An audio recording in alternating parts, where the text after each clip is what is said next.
Place à présent à la lecture de journaux parus aujourd'hui à Kinshasa, capitale de la République démocratique du Congo. Excellentes conditions d'écoute à vous tous. Merci. Mesdames, Messieurs, bienvenue à ces journaux des journaux. Le potentiel ouvre cette lecture des journaux et titres, se sentant dans l'obligation de rendre compte de sa gestion. Matata dresse le bilan 2013 et ses projette en 2014.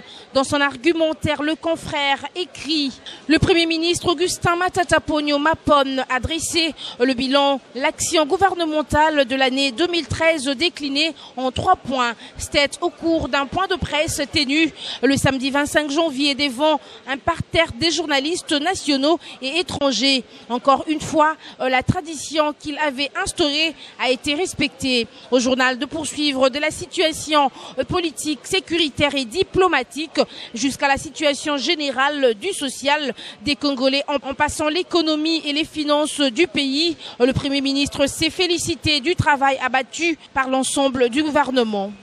Comme l'on pouvait s'y attendre, la victoire militaire des FARDC, l'ex-mouvement rebelle du M23, a figuré au premier rang des actions positives à mettre à l'actif du gouvernement en 2013. Cette victoire a donc indéniablement marqué un tournant décisif pour l'avenir de notre nation. Elle a en effet vu la voix de la République démocratique du Congo résonner sur la scène internationale bien fort que celle de certains pays ennemis des intérêts de notre peuple et dont les stratagèmes mesquins sont aujourd'hui condamnés par toute la communauté internationale, a déclaré Matata Ponyo. Fin de citation. De son côté, l'avenir affiche sous le leadership de Joseph Kabila. Enfin, le rêve des musées Laurent Désiré Kabila se réalise sans la FMI et la Banque mondiale. La RD Congo réalise des performances. Au journal de relever sans qu'elle ne soit en programme formel avec la FMI et la Banque mondiale, la RD Congo a réalisé des performances tout en gardant un cadre macroéconomique stable. La RD Congo estime à 8,5% de taux de croissance au cours de cette année contre un objectif de 8,2%. Ces taux de croissance est les plus élevés depuis 1970 et place la RD Congo au 3e rang des pays d'Afrique qui ont créé plus de richesses en 2013. Quant au taux d'inflation maintenu à 1,03% contre un objectif annuel de 4%. Il est le plus bas que les pays aient connu depuis l'indépendance, plaçant ainsi la RD au top 1, soit le pays ayant connu le plus faible taux d'inflation en Afrique.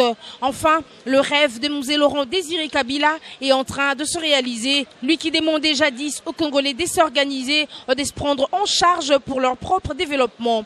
Le Congo fait donc une croissance inclusive car elle nous permet de construire des écoles, des hôpitaux, des routes, ainsi de suite. Des performances reconnues par le FMI et la Banque mondiale qui ne tarissent pas d'éloges à l'endroit du gouvernement de la République, chute l'auteur de l'article.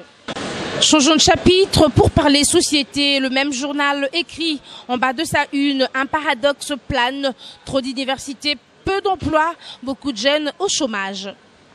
Au journal Dénaré, le gouvernement de la République a pris l'engagement d'apporter un appui déterminant à la filière technique de l'enseignement. C'était dans son conseil de ministres du lundi 22 juin 2009. Pour l'heure, tout institut supérieur n'est ému en université, augmentant son prestige sans garantir l'embauche à l'issue de la formation. Pendant ce temps, une étude publiée par le centre professionnel Don Bosco Lukunga sur l'emploi des jeunes fait des révélations troublantes. Celle-ci montre, en effet, pendant que la majorité des jeunes peinent et s'usent dans le chômage, environ 10% seulement trouvent un emploi correspondant à leur capacité et à leurs compétences. Dans le même ordre d'idées, le bureau du travail intégré à ce centre professionnel tire la sonnette d'alarme. Environ 9,6 millions de jeunes seront des chômeurs en 2020. C'est tout pour cette revue de presse. Merci. C'en est fini pour cette revue de presse que nous dédions à Christian Dissou, à Love Luciana et à Florie Balekomoso. Prenez donc rendez-vous avec moi demain pour le compte de la revue de presse. D'ici là, excellente soirée chez vous. Merci.